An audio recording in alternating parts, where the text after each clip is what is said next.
বাবার কথা বলতে গেলে খুব ইমোশনাল হয়ে যাই। উম, আসলে আমার বাবা খুব ধৈর্যশীল একটা মানুষ ছিলেন, এবং উনি খুব পিপলস পার্সন ছিলেন।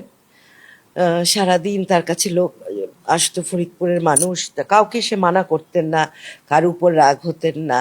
যে যেরকম সাহায্য চেত উনি সাহায্যের হাত বাড়িয়ে দিতেন, এবং আহ, সবাইকে খুব সাহায্য করার একটা প্রবণতা ছিল আমার আব্বার মধ্যে। সে পারতো না পারতো, কিন্তু কাউকে মানা করতে আমি দেখিনি। এবং অনেক মানুষ এখনো বলে যে আপনার আব্বা আমাকে এই চাকরিটা দিয়েছে, আপনার আব্বা আম, আমার চিকিৎসার জন্য হাসপাতালে বলে দিয়েছে। এই ধরনের অনেক মানুষ অনেক তার কথা বলে, অনেক স্মৃতিচারণ করে। তখন মনে হয় যে অনেক মহান একজন ব্যক্তি আসলে আমার বাবা ছিলেন।